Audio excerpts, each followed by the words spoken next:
All right. Good. We're still afternoon, right? Good afternoon. Good evening. Bonjour tout le monde. Let me just before I start, I would like to just pass on my appreciation, the appreciation of the entire Canadian delegation to our Malaysian hosts, particularly Dr. Ibrahim, the Prime Minister, for an extraordinary group of meetings, extraordinary hospitality, which is going to continue for the next few hours this evening. You know, from our perspective, a highly productive few days at the ASEAN Summit here in Kuala Lumpur. I've been joined by a delegation including our Minister of International Trade, and we have focused on building new partnerships and unlocking new economic opportunities that will benefit Canadian workers and their businesses. Nous sommes réunis ici à un moment à la fois crucial et rempli d'opportunités. Le monde est devenu plus dangereux et divisé. Le système de commerce mondial est en train de changer de manière fondamentale. L'évolution technologique et la transition énergétique s'accélèrent à un rythme sans précédent. L'ancien ordre mondial est revenu. Et même si le Canada a prospéré dans ce système, nous savons que la nostalgie n'est pas une stratégie. C'est pourquoi nous traçons une nouvelle voie à suivre pour notre pays. On November 4th, our government will table the first federal budget, our first federal budget. And that'll be our plan to protect our communities, our borders, our way of life. Our plan to build a stronger economy where everyone has a chance to get ahead. And our plan to empower Canadians with new opportunities, better careers, and a lower cost of living. Central to those missions is our intention to double our non-U.S. exports over the course of the next decade. That alone will generate $300 billion in more trade, new orders for Canadian resources, Canadian industries, and Canadian expertise. I chose my summit for my first visit as Prime Minister to Asia because the Canada-ASEAN relationship is full of potential. This is a region of nearly 700 million consumers with a market worth over $5 trillion. It's already Canada's second largest trading partner with over $260 billion in two-way merchandise trade alone. Yet, even at those levels, it still only represents about 10% of our exports. To build those exports, to double our non-U.S. exports, our government is working to strike a series of new trade deals, including here in the Indo-Pacific. In the past few months, we've signed new agreements with the United Arab Emirates in artificial intelligence, with the European Union in defense and broader trade, with Germany in critical minerals, with Mexico in agri-food. We signed a free trade deal with Ecuador that reduces or eliminates tariffs on the majority of Canadian exports. And last month, in Ottawa, we concluded a historic free trade agreement with Indonesia, Canada's first bilateral free trade agreement with an ASEAN nation. This week in Kuala Lumpur, we agreed to accelerate progress on a new Canada-ASEAN free trade agreement, targeting completion of that agreement next year. Yesterday, I met with the Prime Ministers of Laos and Vietnam, as well as the President of the Philippines, to move those talks forward. Now, that deal would add about $1.5 billion to our economy, giving Canadian workers and businesses greater access to this fast-growing market. In fact, probably, arguably, the fastest-growing market in the world.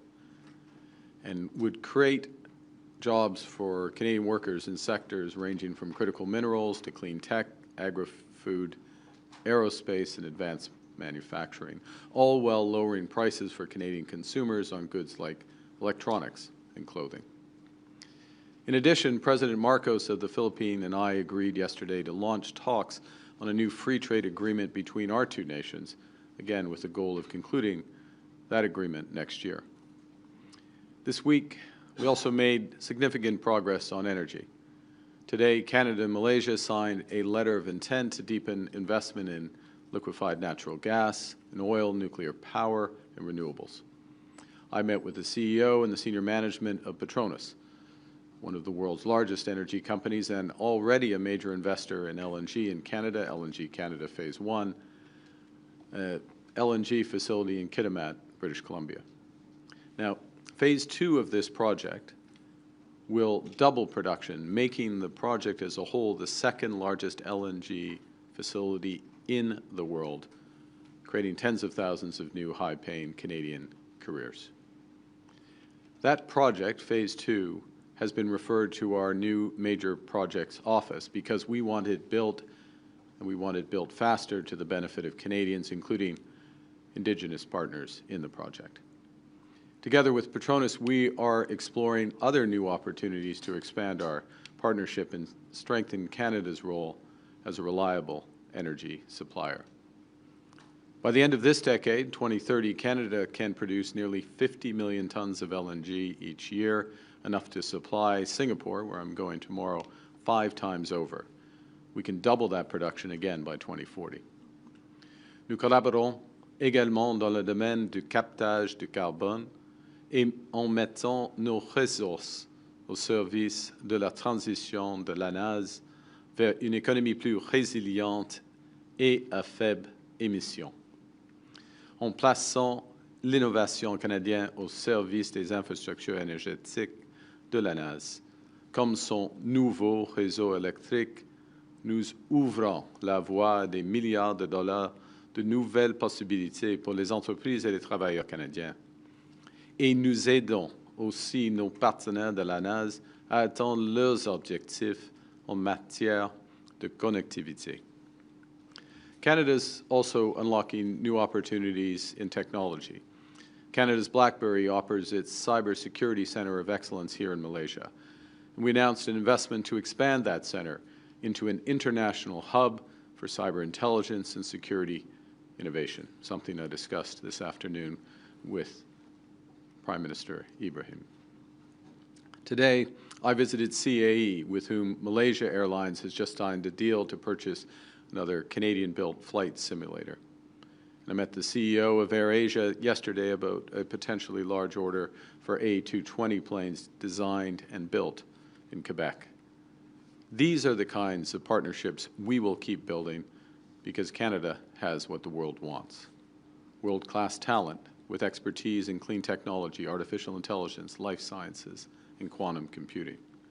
We're the world's number one destination for master's degrees and doctorates. We have the most educated workforce in the world. We're an energy superpower with the 3rd largest reserves of oil and the 4th largest reserves of natural gas. We have an 85% clean grid, which we can readily increase by another 50% to power clean manufacturing, clean AI infrastructure, and the electrification of our sustainable economy. We have deposits of over 34 critical minerals, and we're amongst the top 5 producers for the 10 critical minerals most essential for the world's energy transition. Over the next 5 years, we will be quadrupling our defense industrial spending, strengthening our role in collective security and creating new careers in our defense and associated industries. Next week, Canada's Defense Minister will be in the Philippines to deepen our cooperation with Southeast Asia, expanding access for the Canadian Armed Forces for training and joint operations in the Philippines, strengthening our shared commitment to regional stability. The combination of these economic strengths and the budget strategy I referenced earlier, our budget strategy to spend less so that Canadians can invest more, will give investors confidence to build more in Canada. It will give innovators the stability they need to take risks in Canada. And it will reinforce the reasons the world has to trust Canadians as reliable partners. Le Canada a ce que le monde veut. Le Canada a ce dont le monde a besoin. C'est à nous de vendre au monde ce que le Canada a à offrir. Selling our products to the world is a Team Canada effort. Federal ministers are working hard, securing deals and building relationships across Asia.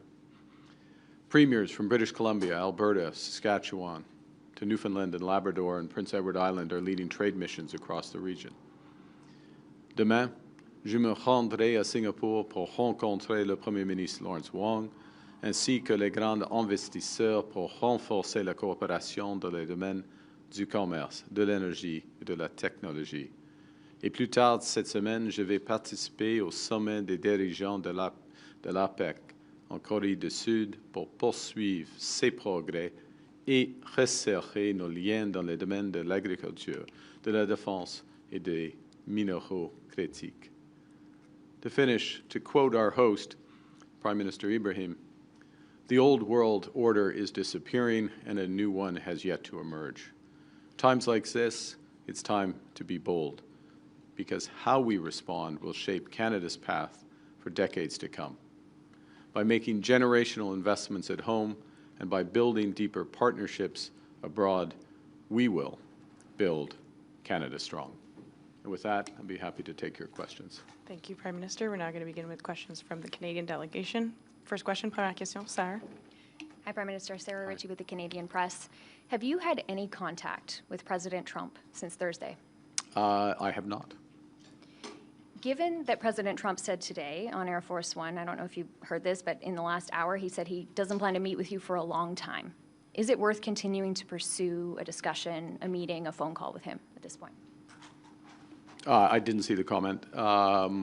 Look, we stand ready to sit down with the United States, myself with the President, my colleagues with their colleagues, when the U.S. is ready to sit down.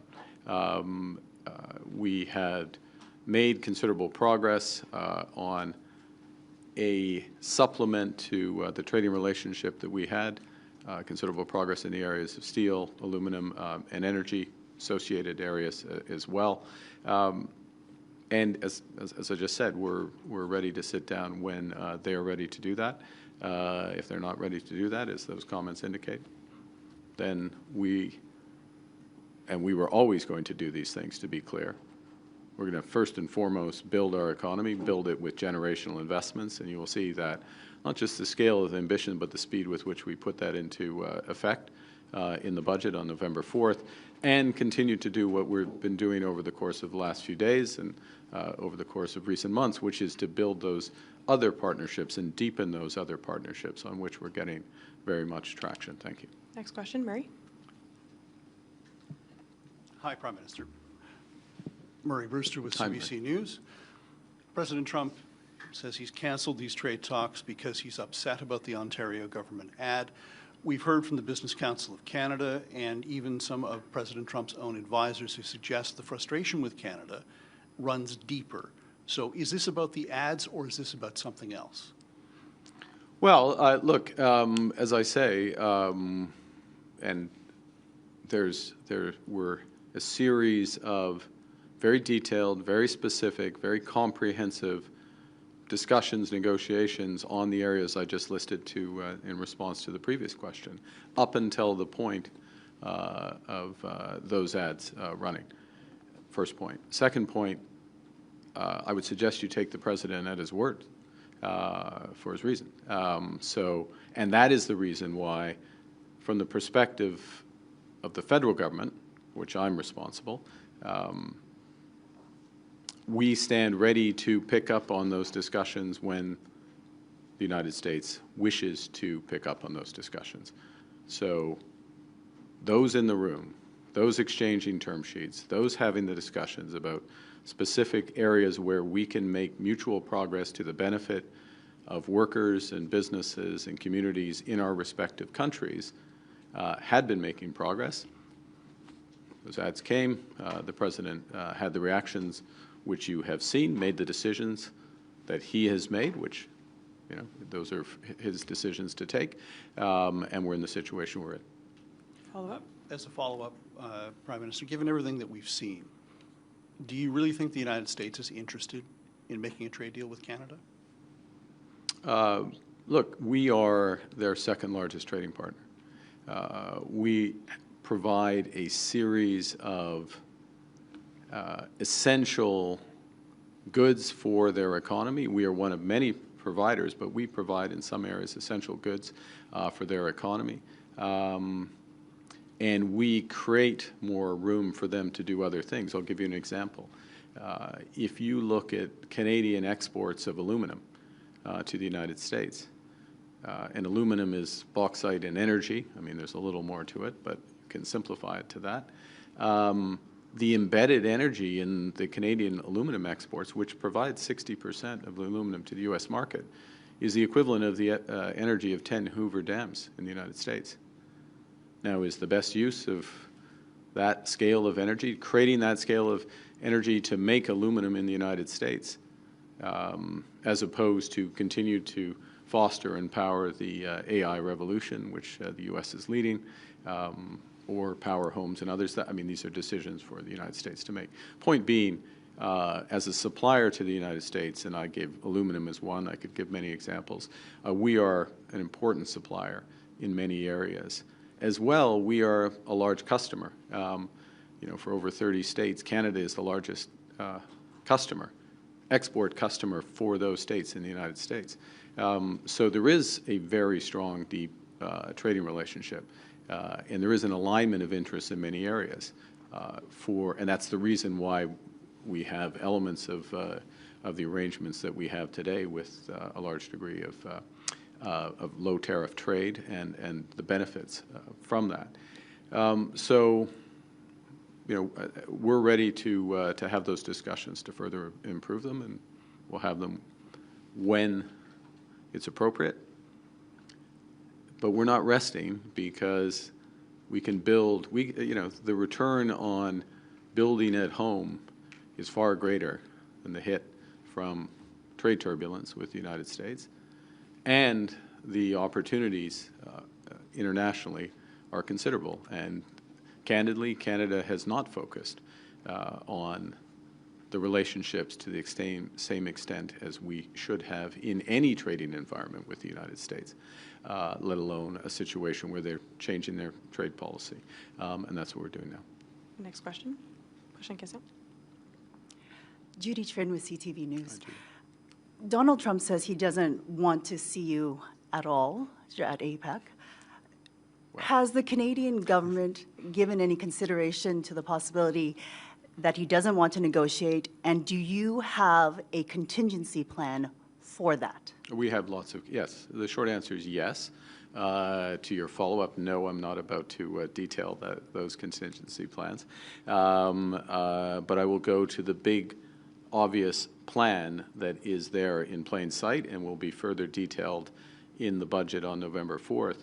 And we have been saying this for months. I said this before I was elected. Emphasize the importance of us giving ourselves far more than any foreign government could take away, whatever the trading environment. And that's to build at home and to build strong at home. And we intend to unleash hundreds and hundreds of billions of dollars of investment right here at home. Well, not right here, but metaphorically there at home in Canada, while we're building these partnerships. Less than a month ago, you were at the White House. You seemed very cordial, friendly with President Trump. The two of you were joking. You said you were going to walk away with a good deal. He said that we would be very happy. Is the U.S. toying with Canada, and how did your relationship with Donald Trump go south so fast? It's a question for him. Next question. Yasmine.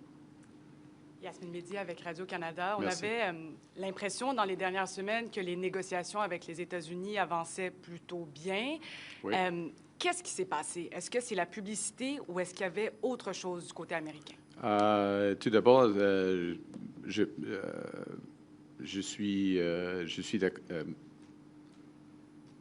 je reconnais votre description. On fait de progrès dans les négociations, des progrès détaillés, des progrès constructifs, des progrès approfondis en ce qui concerne l'acier, l'aluminium, l'énergie, d'autres secteurs alliés. Et ce n'était pas fini, c'est évident, ce n'était pas fini, mais on était près d'un accord. Okay? Ensuite, il y avait les publicités. Et tout est changé, où la position du gouvernement américain a changé. Ça, c'est évident. C'est pas plus compliqué que ça. Follow-up.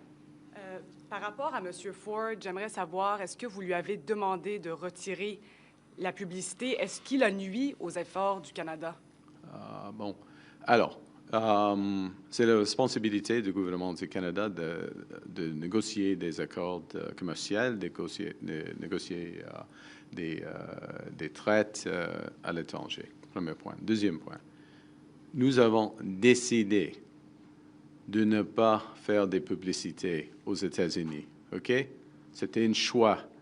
C'était évident pour nous de ne pas faire. OK?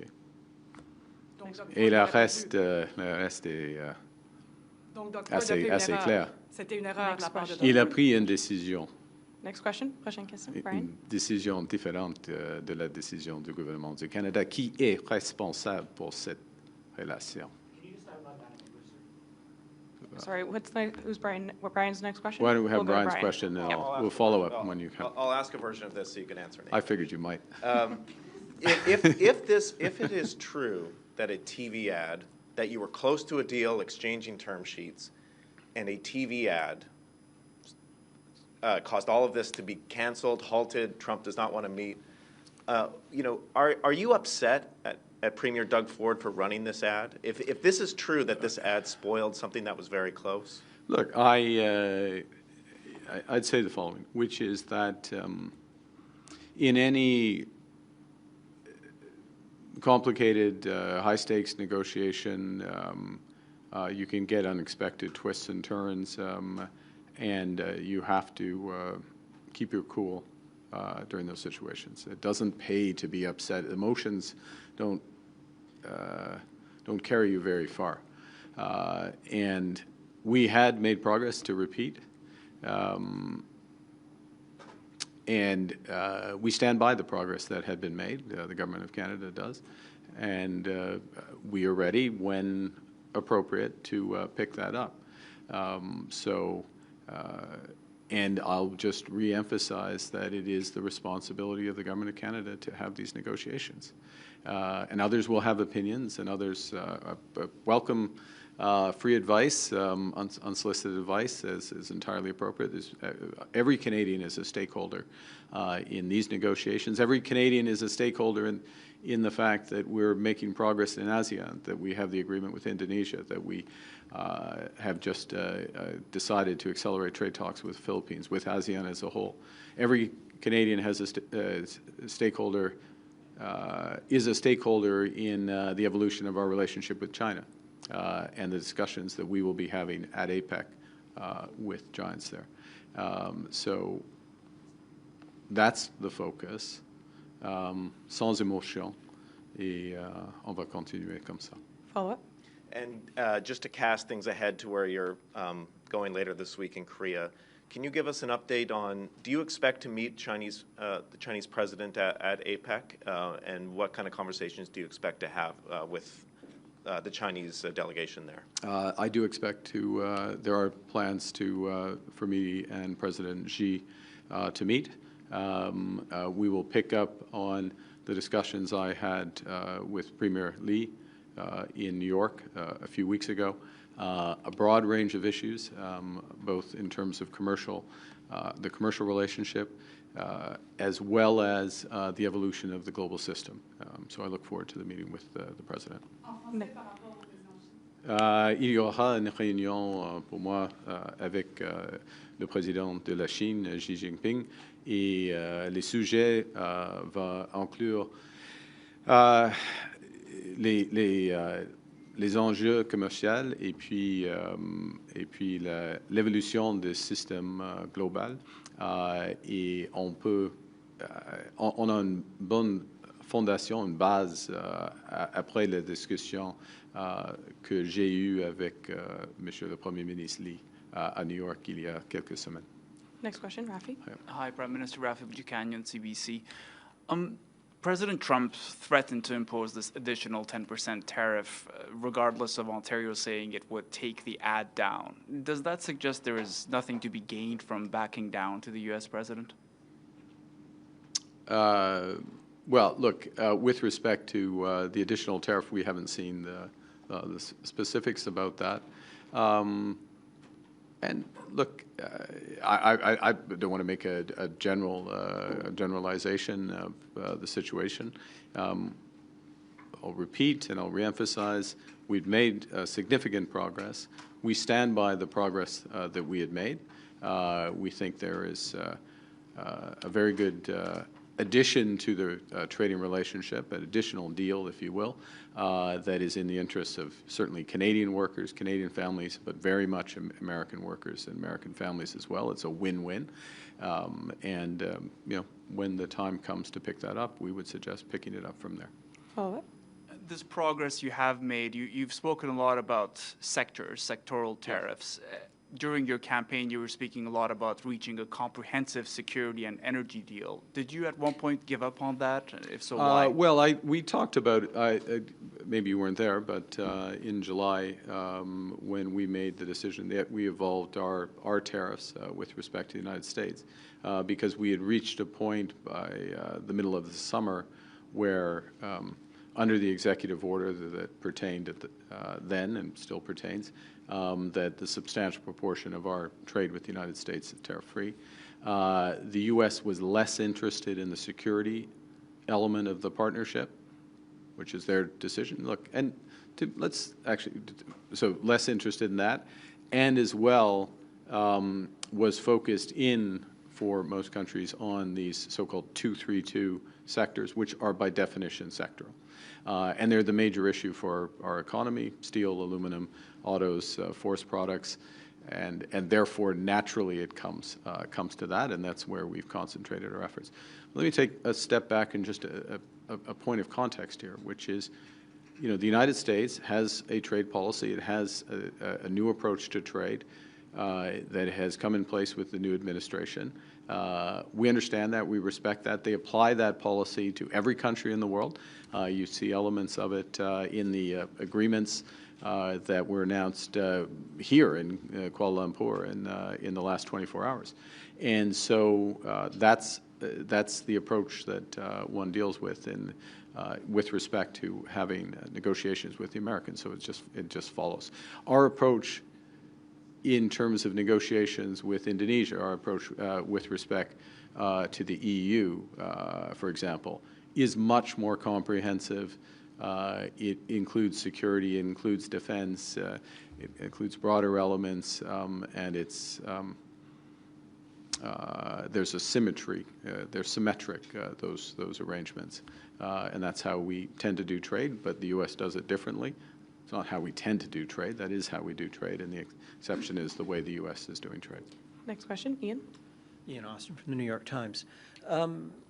When you made several concessions to the United States, dropping the retaliatory tariffs, the digital tax, and so on, you were challenged, and you said there's a time to push back and there's a time to talk. Well, the talks ended.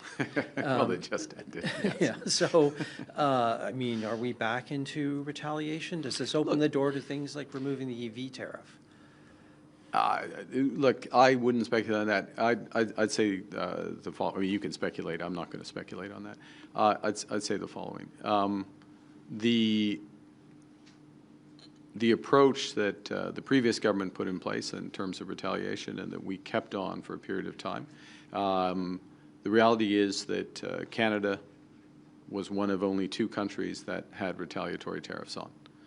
So everybody had focus, but only 2 countries had those in place.